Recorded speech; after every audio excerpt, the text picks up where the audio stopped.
We continue from where we left last. We were discussing verse number 3, 3, 4. We about to begin verse number 4, but in verse number 3 of chapter 7, which is also Jnana Yuga, we were discussing that. Yeah, we just started. Wow, in time. I came late.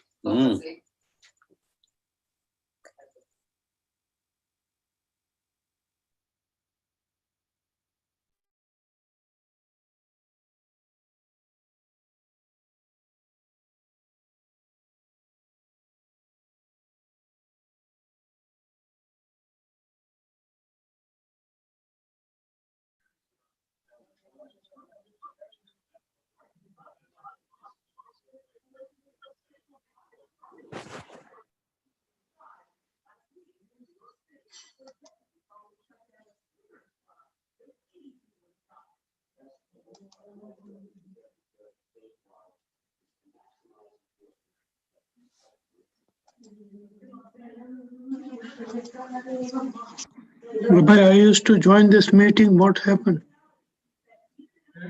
I used to join this meeting. I type the link.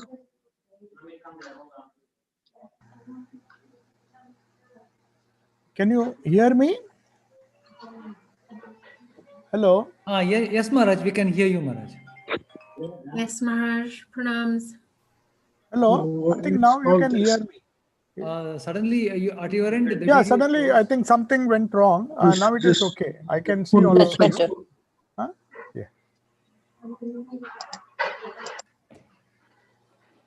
So I begin again. There was some problem with the Wi-Fi, I think. Anyway. So I'm there. So chapter number 7, we were discussing chapter number 7, verse number 3. The chapter is, as I told you, is known as Jnana Vijnana Yoga. The difference between Jnana and Vijnana. Knowledge as we understand in secular terms, the knowledge which we have of the Vedas, including that of the knowledge of the Vedas. But experiential knowledge is known as Vijnana. We will discuss that in great detail. We discussed that in the previous verse, Jnanam teham savijnanam idam vakshyamya asheshatah. That was verse number 2. But in verse number 3 says, of the many people who try to, out of thousands, only one person or some people strive for perfection. And of those who strive and succeed, scarcely a few or one knows me in truth. Tattvata means in as I am, my real nature, God's real nature is understood, or that Vijnana, the direct experience of truth or reality, can be had only by some of them who among the thousands who are trying, out of that only one person will realize that. So that is the previous verse which we completed last time. Now, it is the knowledge of God that makes man fit for mukti. Everybody understands this fact, that knowledge of God or reality of Satchidananda, that is known as Vijnana, the direct experience. But even to get that knowledge, you require a lower kind of knowledge, which will put you on track to understand or get the experience of that higher knowledge. So it is not so easy it's not possible if one follows randomly and tries to acquire knowledge without the help of a guru or without the help of scriptures. So our guide in these matters are either the scriptures, the eternal scriptures, the Shastras, the Gita is one of them, and or maybe the direct experience which one can have by the grace of one's guru or God himself. So it is possible only to get this direct experiential knowledge or Vijnana. Jnana, of course, you can have, but even to acquire Jnana, You should know which scripture to read, how to interpret it. So that's why the need for learning the Shastras. So, but God knowledge is rather vague, even abstruse. The knowledge of God, even the ordinary subjects, secular subjects that we try to understand, and it is so complex. You need teachers, you need to go to the university to understand these concepts in greater and greater detail. But if secular subjects are so difficult, the knowledge of God, even a theoretical understanding of the knowledge of God, can be a very difficult task unless you are guided by the proper person in a proper way. Even the jnana, leave alone vijnana. Vijnana is direct experience. That is far-fetched, but at least the jnana portion can be difficult. He has to, he has therefore to be put in a right path.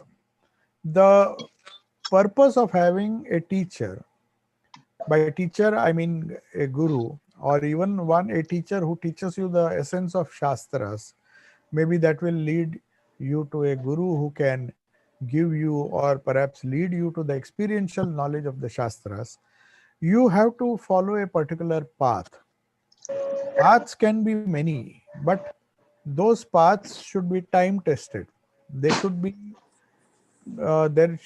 should be a history of people who have undergone some kind of spiritual discipline on a particular path in a particular way, and that would have led them to the experience of reality or God.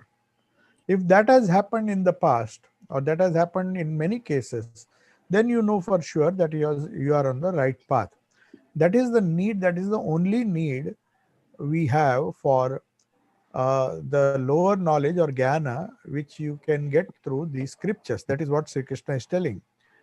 Proceeding from the known to the unknown is natural from him. The process is how to understand from the gross level in which we are existing. As you know, Sankhya defines reality. It refers to a dual nature of the universe. One is the gross or Prakriti, which we can see around us, and the other is Purusha.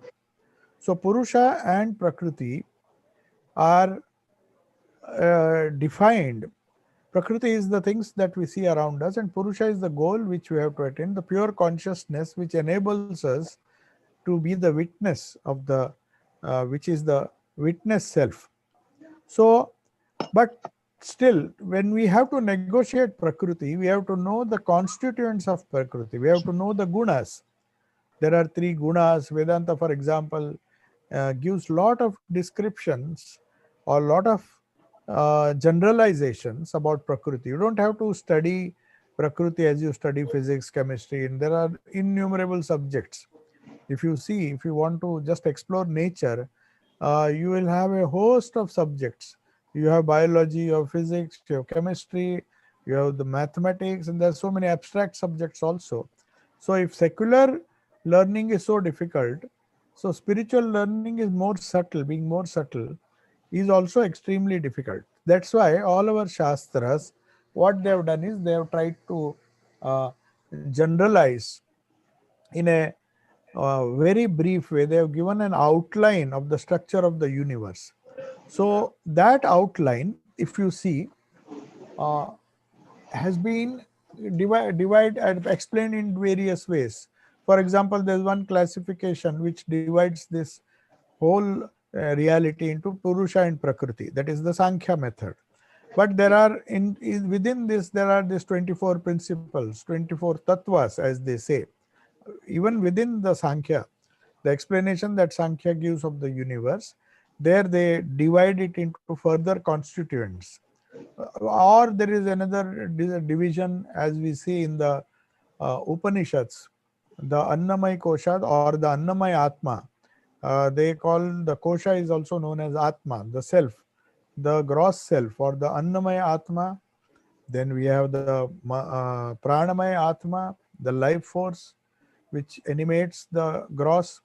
Then we have the Manomaya Atma, the gross mind, the not the subtle mind. The Vijnanamaya Atma, which is the subtle discriminative capacity behind the ordinary uh, sensory mind, mind which is based on action and reaction, the sensory input that we get through the senses. Then there are the subtle senses, the sukshma, and then we have the Vijnanamaya Atma, and then finally we have the Anandamaya Kosha. So that is the fivefold division of human personality. Not only human personality, the whole universe also can be divided in these five different aspects. As you go from grosser to the subtle and to the more subtle, you try to describe this, the Vedas try to describe. So verse number 4 is trying to give us an hint. Uh, uh, just as science defines certain things, it says solid is something which has the following properties. What is liquid? What is gaseous state, plasma state? So there are so many definitions which one need to understand, even to study a simple subject like physics. To go deeper and deeper, you need to understand the basic concepts, the basic constituents of, or the basic laws of physics, which are taught in the school level. So also in Vedanta, we have this classification of Prakriti into different constituents. So that is Jnana. That is not Vijnana. To understand Prakriti in a systematic way, in a classified way, just as we study any other science, is the goal of this Jnana. So here he says, uh, the according to the science of Vedanta, unlike the science which we study, it has five senses of perception which gives input to the things that we see around us. So when we see, what do you see? We see Bhumi, water, liquid, solid, that is earth. Bhumi, the verse, I'll first read out the verse that will make it very clear. It's trying to give us how things are perceived in the universe around us and who perceives it. So you have to know there is one person who perceives all these things that we see around us. And what are those things? What are the divisions into which these different constituents, uh, in which you can divide these different things into different constituents? So that is earth, bhumi rapo nalo vayu, kham mano buddhirevacha ahankara iti yamme bhinna prakriti ashtadha. The prakriti has been divided in this case, in this. There are so many ways to divide or explain Prakriti. So, Prakriti can be divided into many ways. 1 minute, I'll just.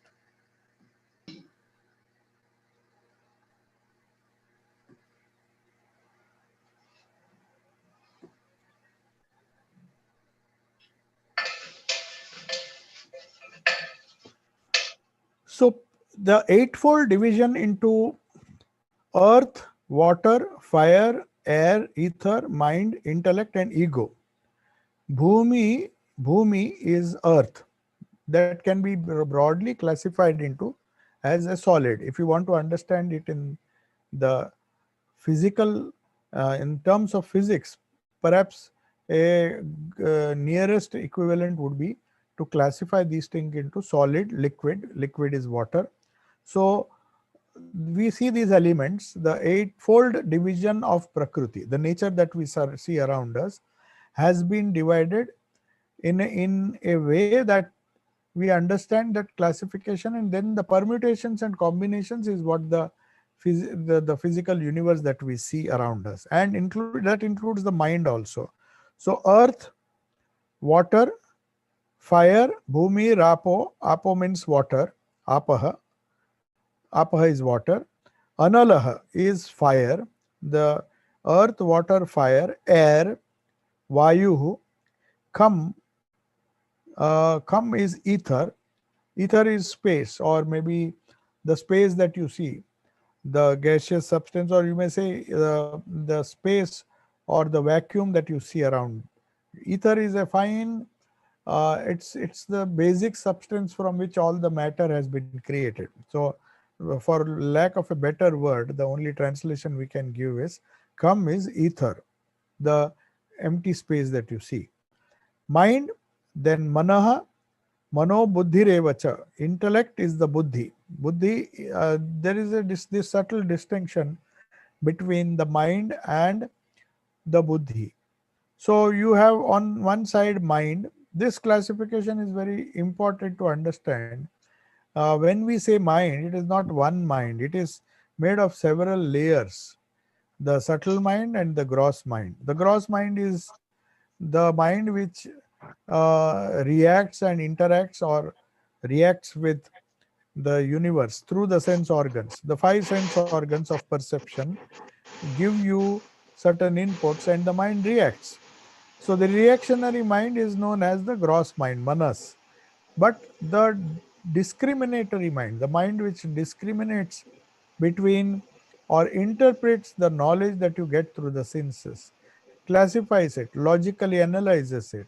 So all that, those things are done by a higher mind, which you will find in human beings, which you normally don't find developed to such an extent, to a large extent in animals. They just have this sensory mind, the lower mind. But the higher mind or the buddhi has been separated.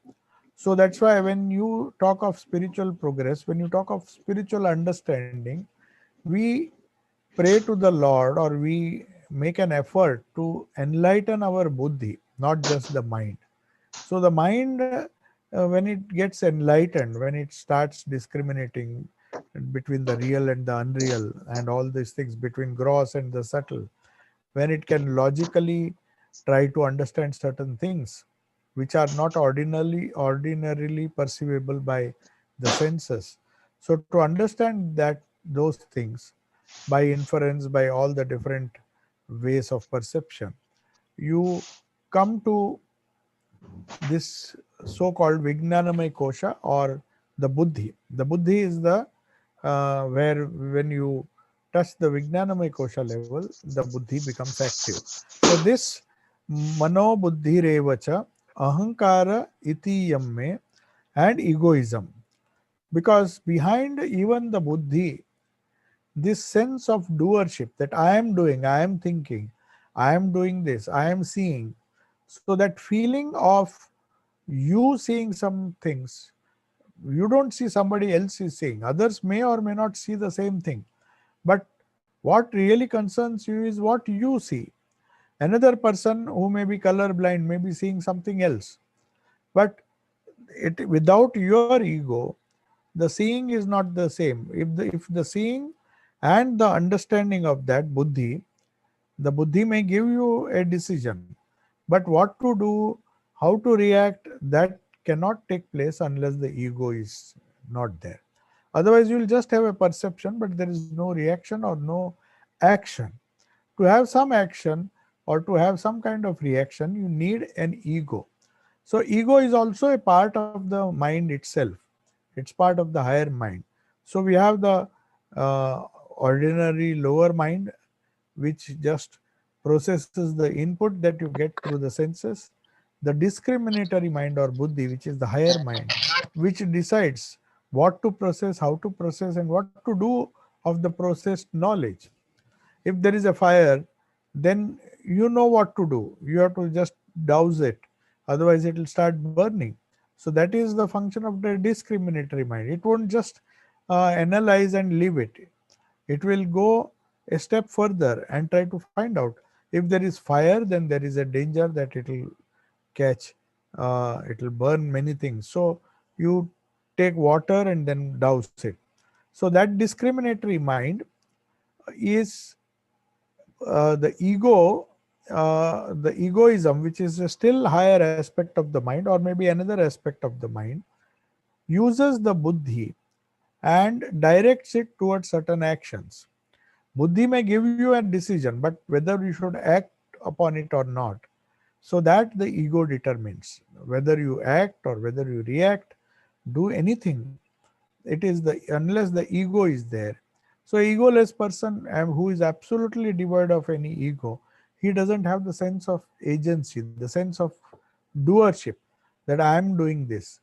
He simply just goes on doing things without thinking that somebody is running him. As Thakur used to say, mother is running this machine which she has created. She has created this body, she is running it. So that is a different level of thinking where that ego is not there. The ego is merged into the universal ego. That will come to that later. But egoism is also a very, very strong part of our personality. So it's the ego, the intellect, the mind, and earth, water, fire, ether. These are the five elements, basic elements. The whole universe can be reduced. They are nothing but different elements, a mixture of solid, liquid, gaseous, and other things. And then, of course, the mind is applied to it. Every person doesn't see the same universe. So, depending on his eyes, depending on the quality of his eyes, he will see certain things, or he may not see certain things. If he is blind, he may not see anything, but he can hear.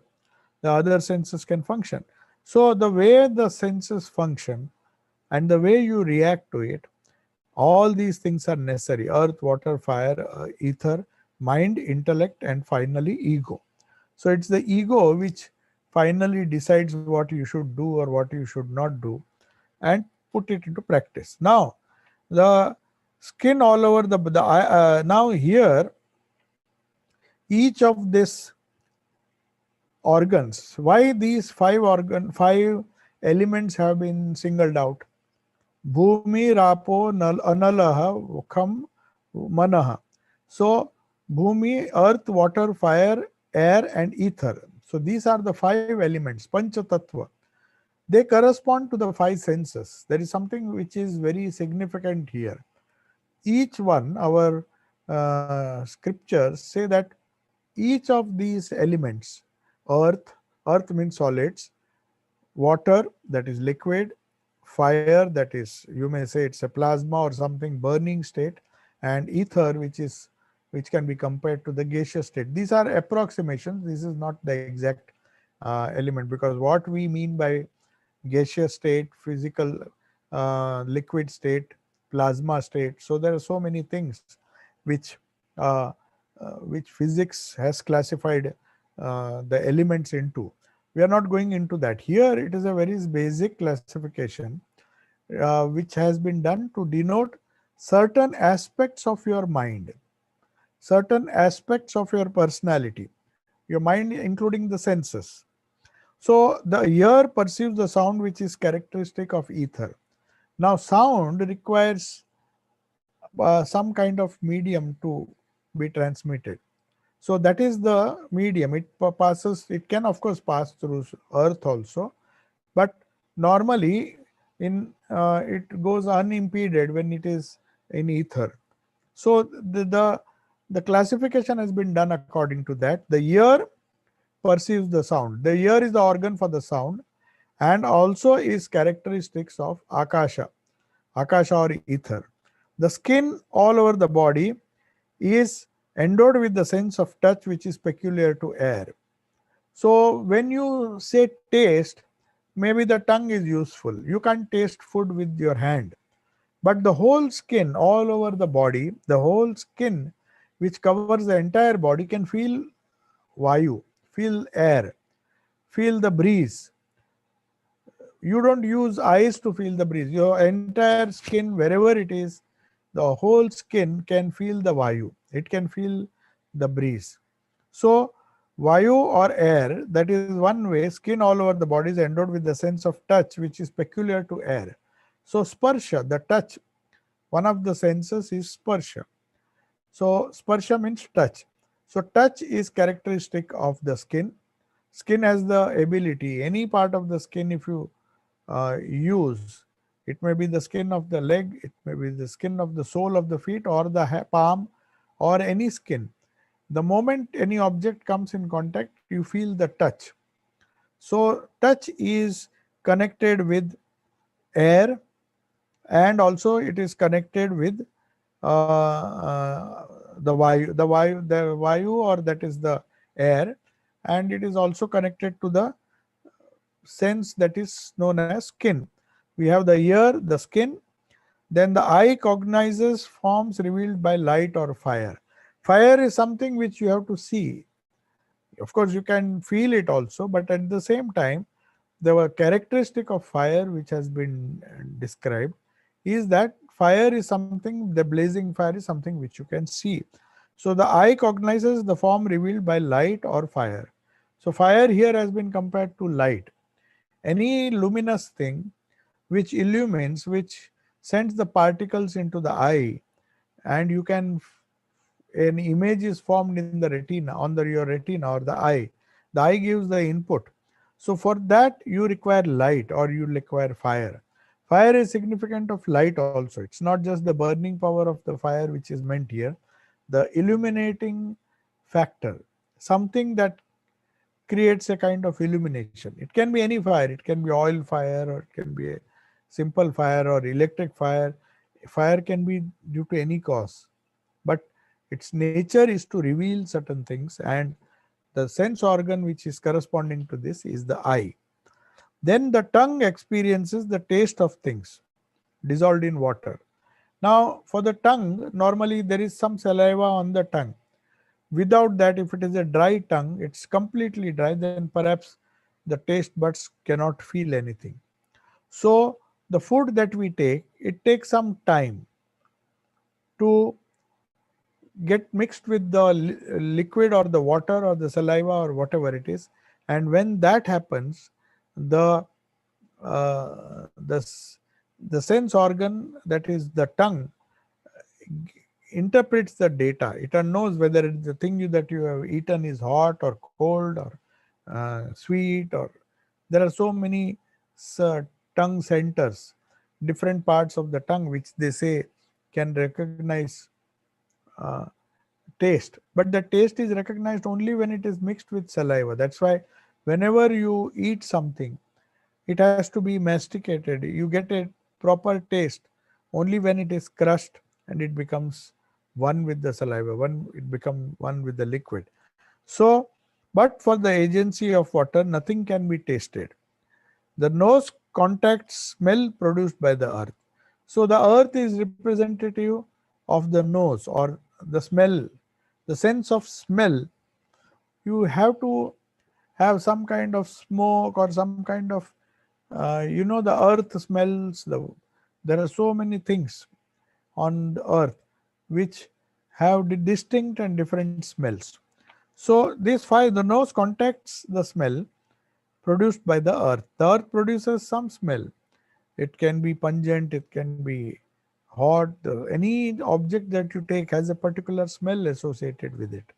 So that smell, they are the, it has a connection with the earth. So Bhumi, Apo is water. Water is that which is responsible for the taste, the sensation of the taste.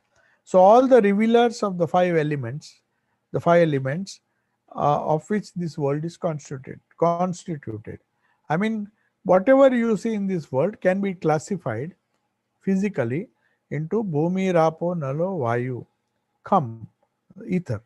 So these fivefold division is the world as we see around us, and each of these senses, the earth is responsible for the smell, the solid is responsible for the smell, the other element, that is the skin, is responsible for the sense of touch, the ear perceives the sound, the sense organ which is ear, it perceives the sound, and the tongue experiences the taste. So without this, we cannot imagine to have thoughts. Thoughts or have their origin from the sense organs.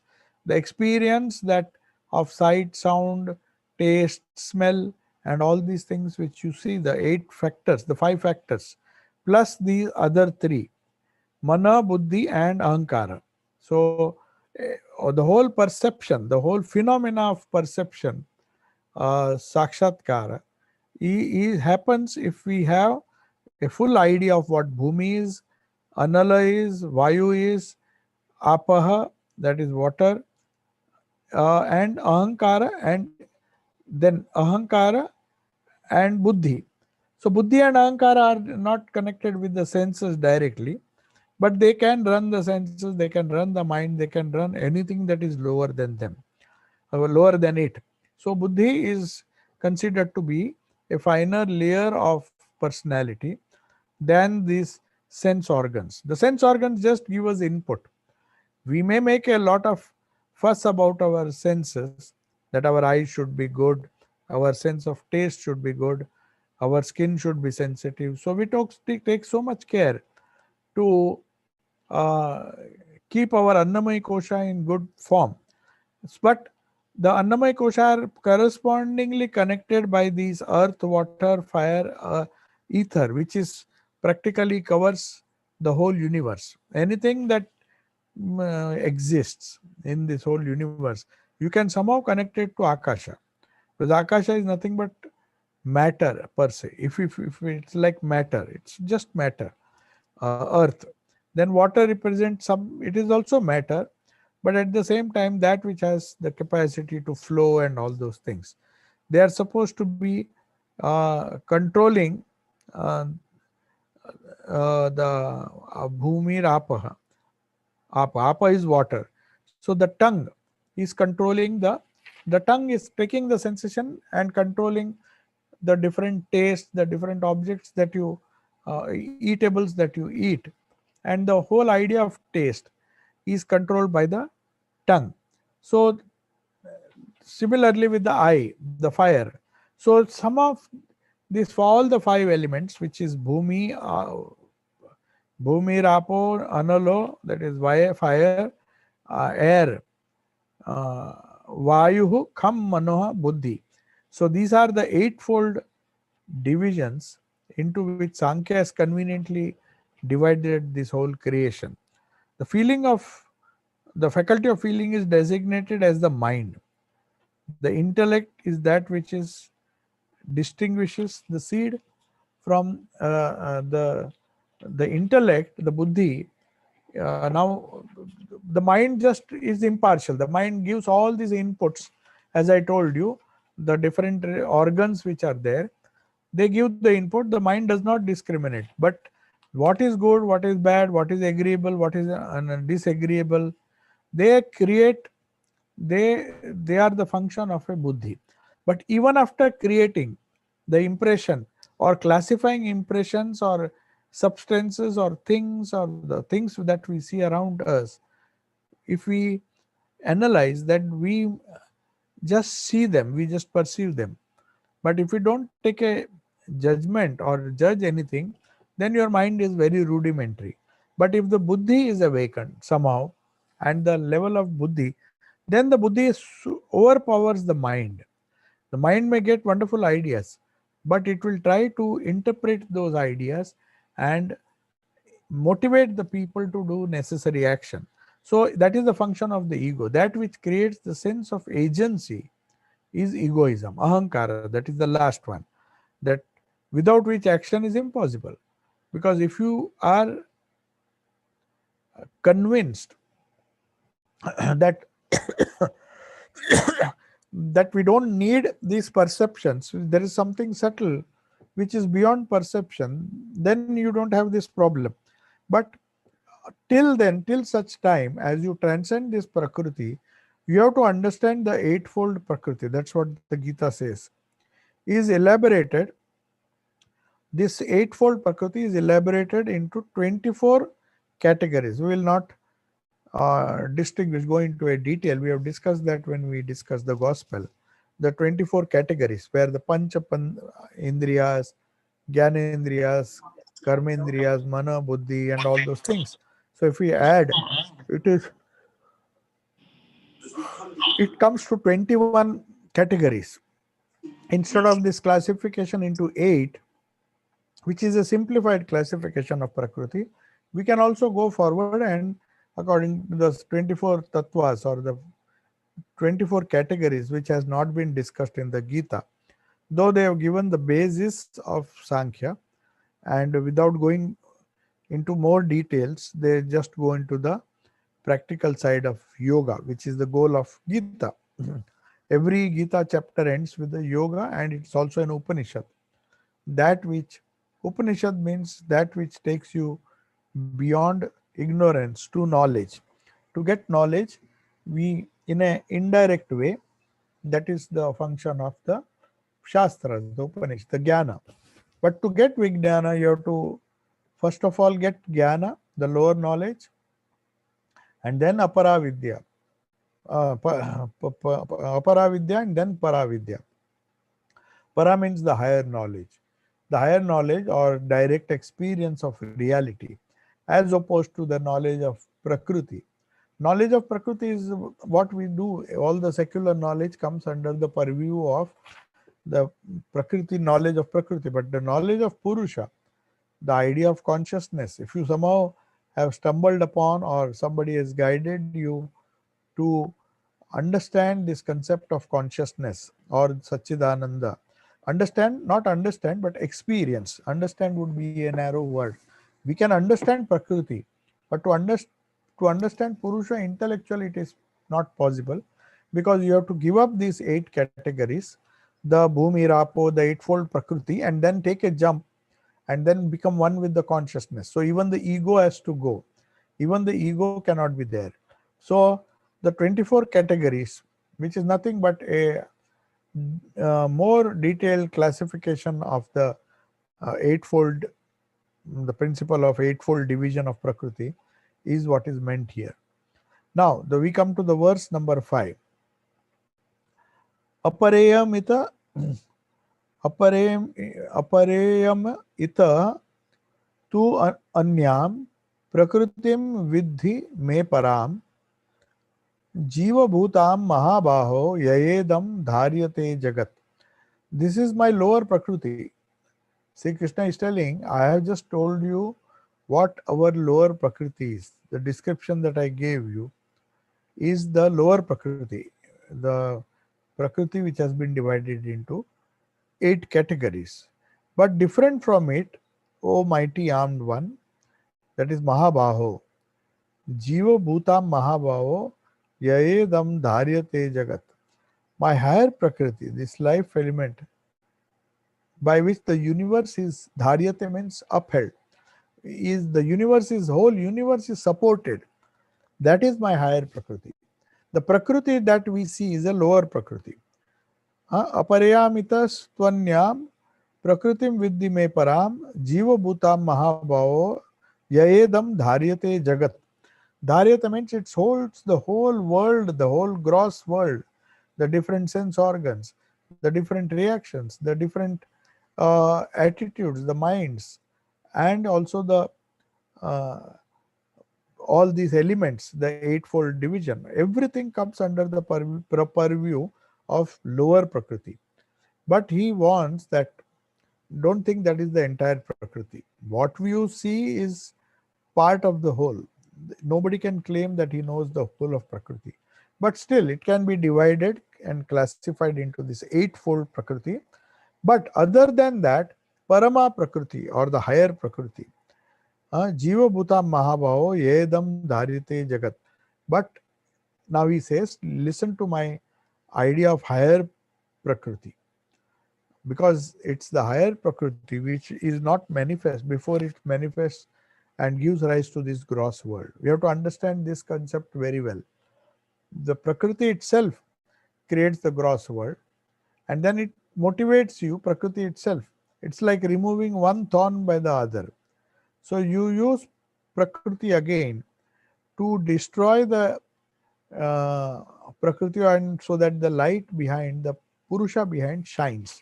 That is the goal of all sadhana. The goal of all sadhana is Prakriti results in bondage, and if you want moksha, if you want freedom from pain and suffering, then the only way you can do it is to catch hold of the higher Prakriti. The higher Prakriti frees you, and the lower Prakriti causes attachment. The lower Prakriti causes all the attachment. So this is what this verse says.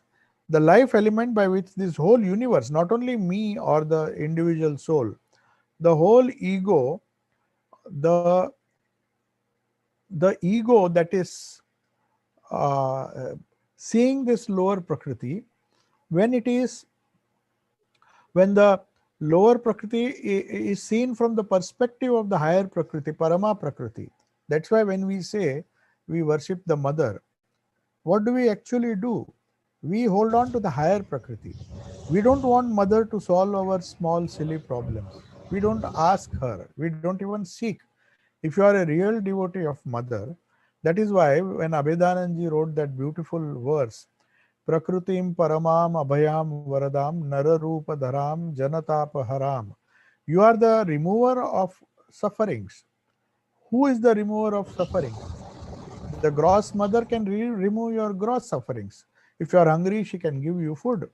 You don't need Parama Prakriti. You don't need the Holy Mother to solve your problems. You don't need that, because that can be done by the lower Prakriti. Lower Prakriti has its own mechanism. You have the gross, you have doctors, you have nutritionists, you have people to feed you, you can take remedies, and the gross can uh, be solved at a grosser level. But to come out of this Prakriti and touch the Purusha, which is the goal of life, Sri Krishna says, there is my higher Prakriti, and you have to approach that higher Prakriti. If you are able to approach the higher Prakriti, and if higher Prakriti means, in our case, we may say it's the Divine Mother or the Holy Mother who animates the whole universe. So this higher Prakriti can help us not only get rid of the bondage of the lower Prakriti, but also bring us face to face with Purusha or the pure consciousness. This has been explained in the Raj Yoga. So beautifully it has been explained in the Raj Yoga.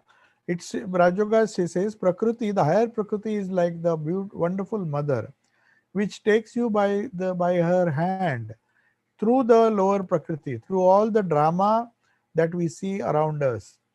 It is the lower Prakriti which creates all these gross things, the subtle things, the happinesses, the sorrow, the joy, and all these things she makes us experience. She takes us through this lower Prakriti and finally helps us by merging, because the higher Prakriti by which the whole universe is held, Dharyate Jagat, Yayedam Dharyate Jagat. Sri Krishna says, the Kshetra, the Kshetrajna or the Jiva Prakriti or the Kshetrajna is utilizing the Jada Prakriti or Kshetra as its body and upholding it too. I mean, the idea is that the consciousness which is Paramatma, the pure consciousness, is using the Parama Prakriti to uphold the lower Prakriti. The whole world will collapse. All the gross, subtle, and all the different koshas which I explained, all the different elements, the sense organs, all these things are part of the lower Prakriti.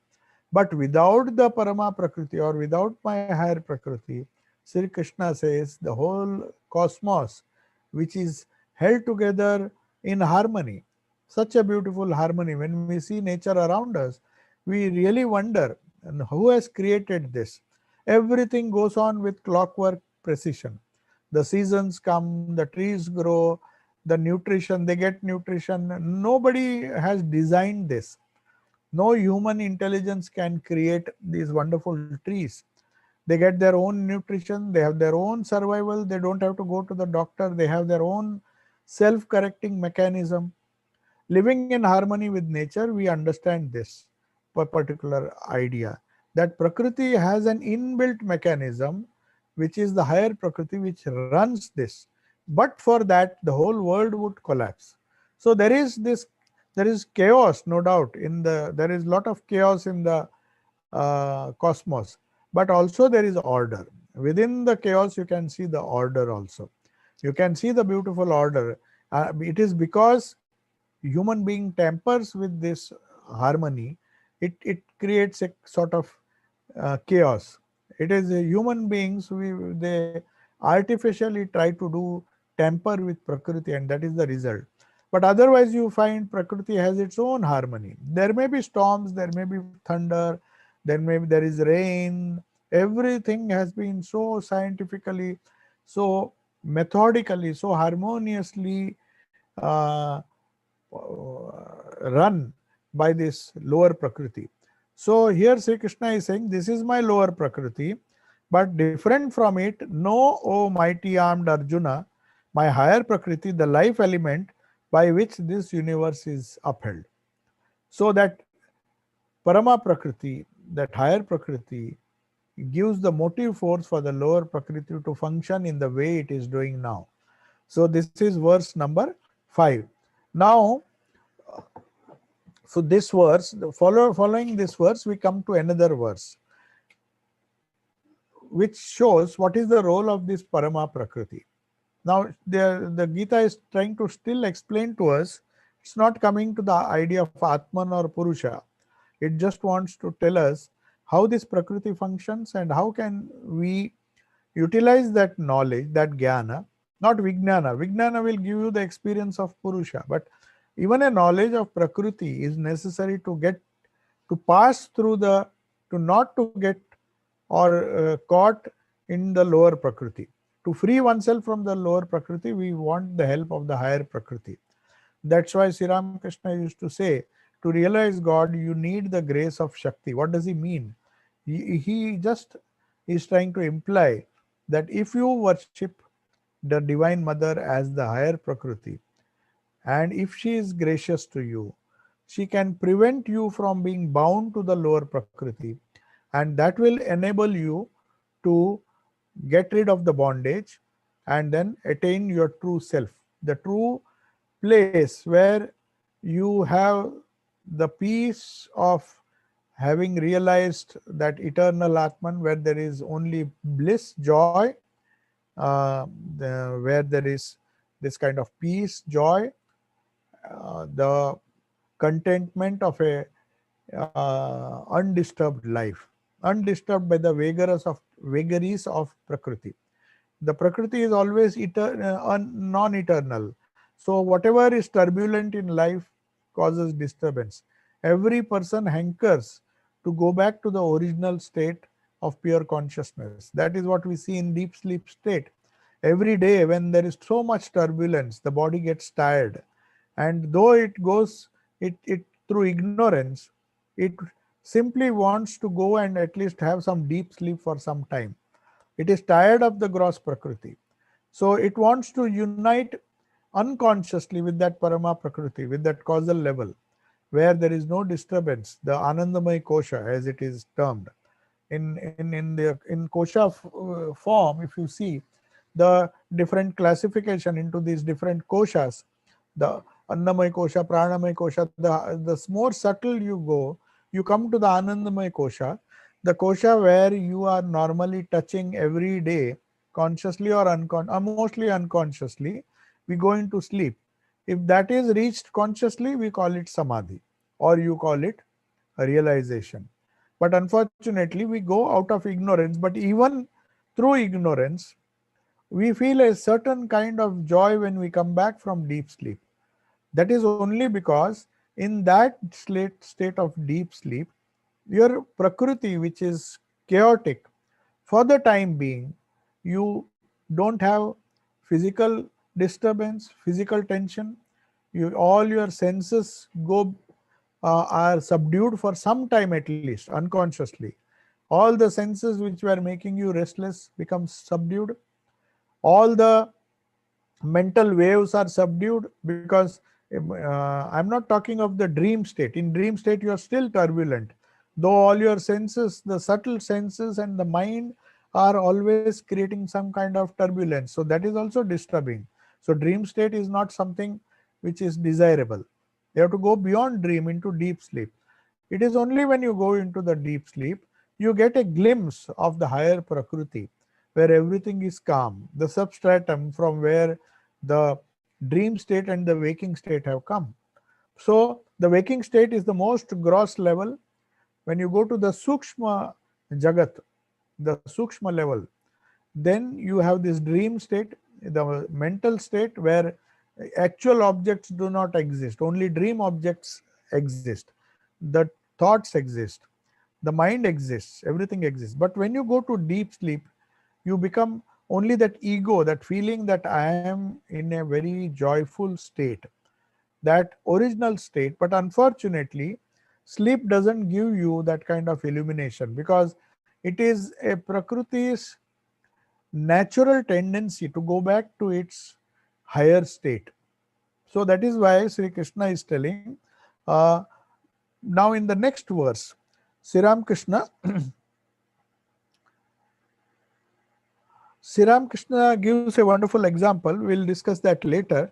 But in verse number 6, which is which we'll just discuss, and we'll discuss it in the next class. We are running short of time now.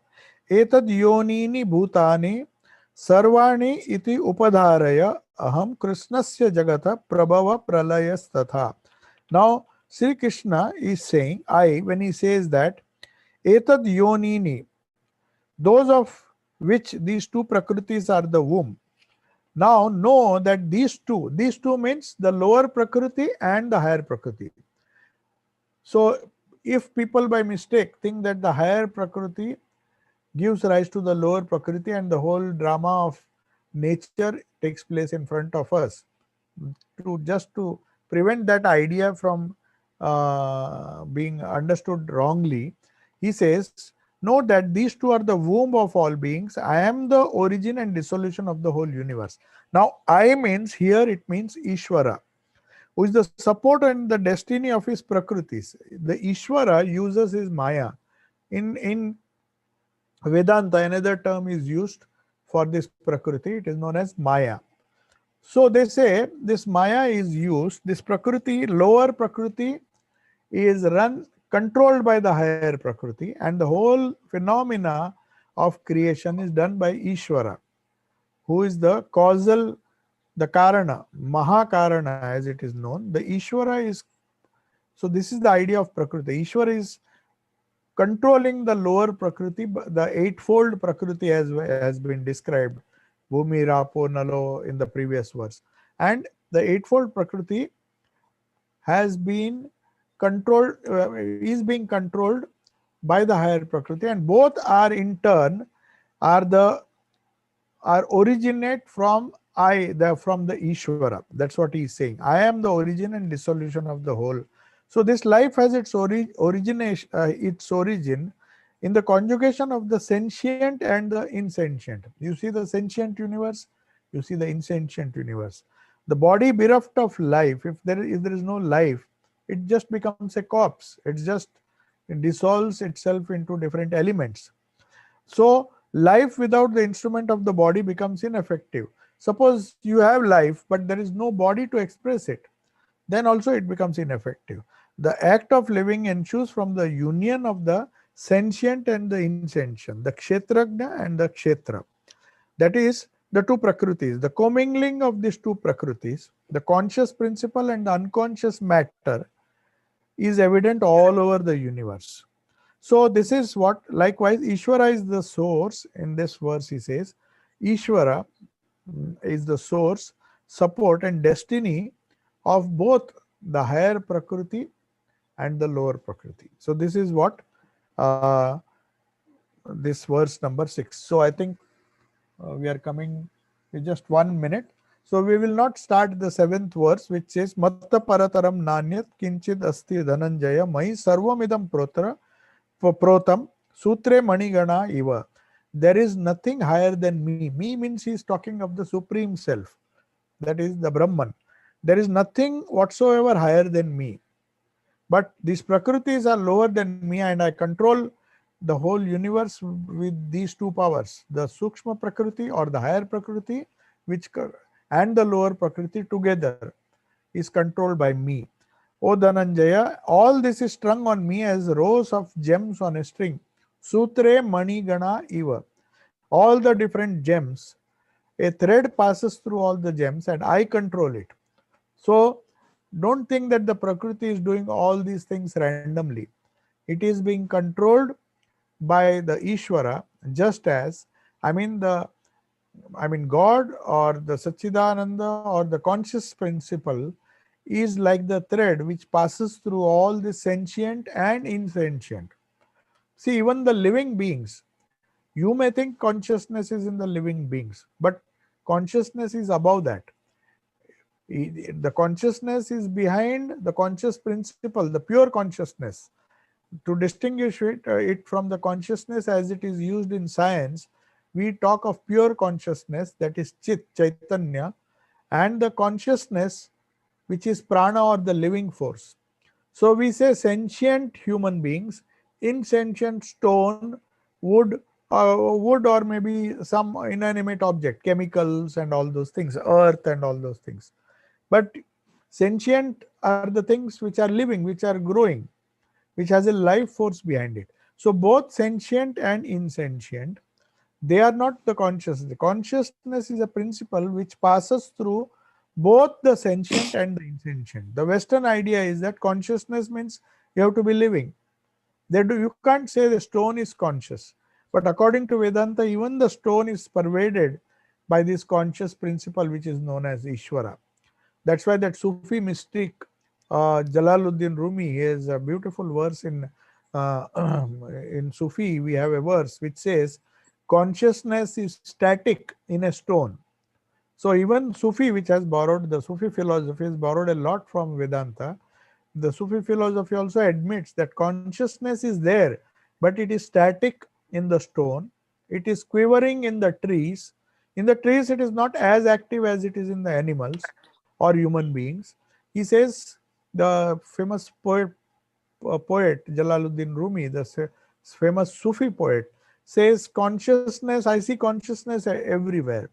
जो कुछ है सो तू ही है, तुझसे हमने दिल, that famous song, Sufi song which Swami Vivekananda used to sing to Siram in front of Siram Krishna, that everything is pervaded by you. Sutre Manigana Iva. That means this consciousness is static, but it is still there in the stone or any other inert object. But it is a bit quivering. It is not fully active, but it is still seen in the plant, in the tree, because it is growing. But it is more active, it is fully active in the human being. But this conscious principle is behind all the three, sentient and insentient. So this is the truth about the Ishvara, which will be discussed in the 7th verse, which says, there is nothing higher than me. That is nothing higher than consciousness, which is pervading sentient and insentient as a thread passes through the, so that is the simile that is given, the thread that passes through the jewels, the gems. So we shall close now. If there are some questions, you can ask. Pranam Maharaj, can I ask a question? It's Vardarajan Maharaj. Can I ask a question, please, Maharaj? Can you hear me? We have a few minutes, I think. It's almost, yeah, we have exceeded the time. We started at 4:45, it's 5:45 now. Or 11:15. It is quite late in India. Can you hear me, Maharaj? It's Vardarajan. So if Could I there ask is a a quick question, question, you please? may ask. Otherwise, Yeah. I'll take your leave. Can you hear me, Maharaj? Yes. Yeah. Varadrajan, I want to unmute. Can you please unmute him? Yeah, I have unmuted myself. Varadrajan wants to ask a question. Can you please unmute him?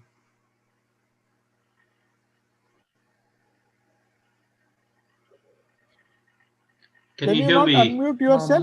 Maharaj, he's already unmuted, Maharaj. Yeah. Can you not hear me, Maharaj? I will try calling him on the phone.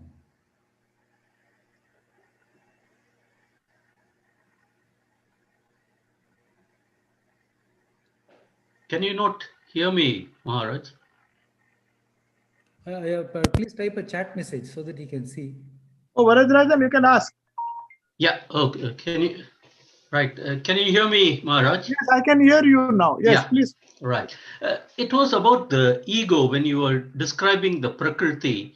You mentioned the ego needs to be subdued, and some people even go through life not having an ego. My question is, how can I don't like to have an ego, But how can I function in the world and interact with the world without an ego? Even No, attending this Gita class, it's my the ego question that tells me yes, that attending the Gita would be useful for you on the spiritual path than watching a movie on a Saturday evening.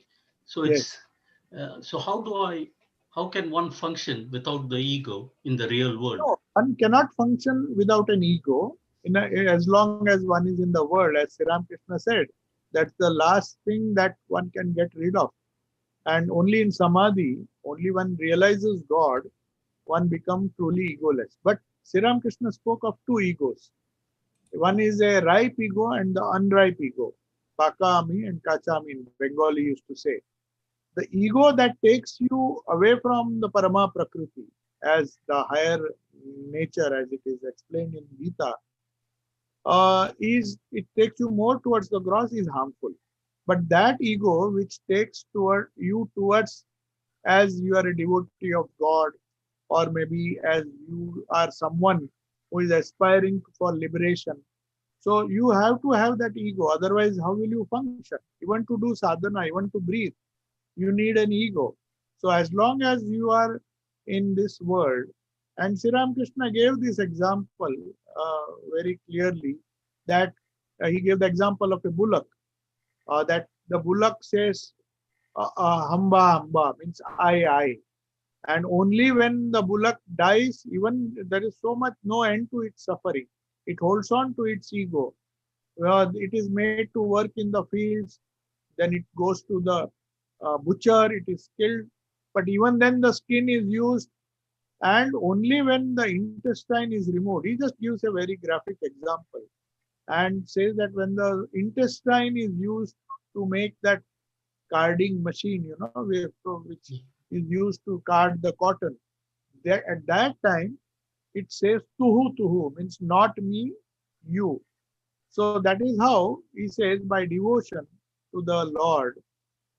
That's what comes in the seventh verse here, that I am the Lord of the universe, like I am the consciousness which is pervading everything through this, through the gems as a thread. So that consciousness, if we hold on to, and now the problem is we think we are doing everything. So his idea is Prakriti is doing everything. You just surrender to me or focus on me, and then I will remove all your ego. So the only way to do is to to have a ripe ego that I am the devotee of the Lord, or I am one with Brahman. If one is a Jnani, he will try to say that I am a part of the universal consciousness. So that's the exact procedure which Sri Krishna is explaining to us, that I am the consciousness that pervades through all the gems. You are like just gems, and I am the thread that is passing through. So we have to surrender to this, and then when we do that, slowly the ego becomes less and less. It's not possible to get rid of ego as long as one is having the body consciousness, or even having the consciousness that one is a mind.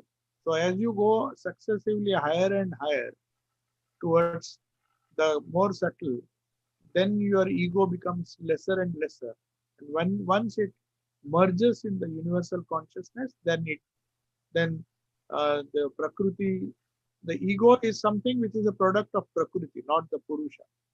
So the only way is to depend or surrender to the Purusha and worship him, so that by focusing on him or worshipping him, the smaller ego gets merged into the higher ego. Higher ego means the universal ego of the Lord. Okay? So Thanks, that is a Maharaj. practical method to get, not get rid, you may say, to lessen the ego. You can't get rid.